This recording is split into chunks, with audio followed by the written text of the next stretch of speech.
So ಒಟ್ಟಾರೆ ರಾಜ್ಯದಲ್ಲಿ ಈಗ ಜಾತಿ ಗಣತಿ ವರದಿಯ ಕಿಚ್ಚು ಜೋರಾಗ್ತಾ ಇದೆ. ಇವತ್ತು ಸಾಯಂಕಾಲ ಹೈ ವೋಲ್ಟೇಜ್ ಕ್ಯಾಬಿನೆಟ್ ಮೀಟಿಂಗ್ ಇದೆ. ಇವತ್ತೇ ಜಾತಿ ಗಣತಿಗೆ ಕ್ಲೈಮ್ಯಾಕ್ಸಾ? ಏನಾದರೂ ಒಂದು ತೀರ್ಮಾನ ತಗೋಬೇಕಲ್ಲ. ವರದಿಯನ್ನು ಅಂಗೀಕಾರ ಮಾಡ್ತೀವಿ ಅಂತ ಏಕಾಏಕಿ ಹೇಳಕ್ಕೆ ಬರಲ್ಲ. ಏನಾದರೂ ಒಂದು ತೀರ್ಮಾನ ತಗೋತಾರೆ.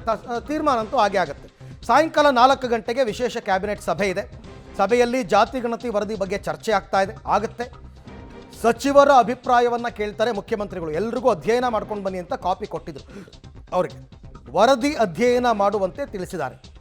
ಸ್ಪೆಷಲ್ ಕ್ಯಾಬಿನೆಟ್ಗೆ ಯಾರು ಹಾಜರ್, ಯಾರು ಚಕ್ಕರ್ ಅಂತಕ್ಕಂಥ ಪ್ರಶ್ನೆ.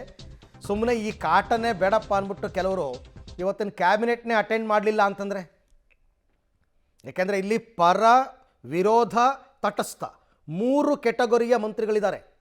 ಜಾತಿ ಜನಗಣತಿಯ ಪರವಾಗಿರ್ತಕ್ಕಂಥವ್ರ ಸಂಖ್ಯೆ ಜಾಸ್ತಿ ಇದೆ, ವಿರೋಧ ಮಾಡ್ತಕ್ಕಂಥವ್ರ ಸಂಖ್ಯೆ ಕಡಿಮೆ ಇದೆ, ತಟಸ್ಥರೂ ಇದ್ದಾರೆ. ಯಾರು ಇಲ್ಲಿ ಕೈ ಕೊಡ್ತಾರೋ, ಯಾರ ಧ್ವನಿ ಜೋರಾಗುತ್ತೋ, ಯಾರ ಮಾತನ್ನು ಮುಖ್ಯಮಂತ್ರಿಗಳು ಕೇಳ್ತಾರೋ ಗೊತ್ತಿಲ್ಲ. ನೋಡೋಣ ಯಾವ ರೀತಿ ಆಗುತ್ತೆ ಅಂತ. ಸುಮಾರು ಒಂದು 2-2.5 ಗಂಟೆ 3 ಗಂಟೆ ಇವತ್ತು ಸುದೀರ್ಘವಾದ ಚರ್ಚೆ ಆಗುತ್ತೆ. ಇದೊಂದೇ ಅಜೆಂಡಾ ಇಟ್ಕೊಂಡು ಚರ್ಚೆ ಮಾಡ್ತಾ ಇರೋದು.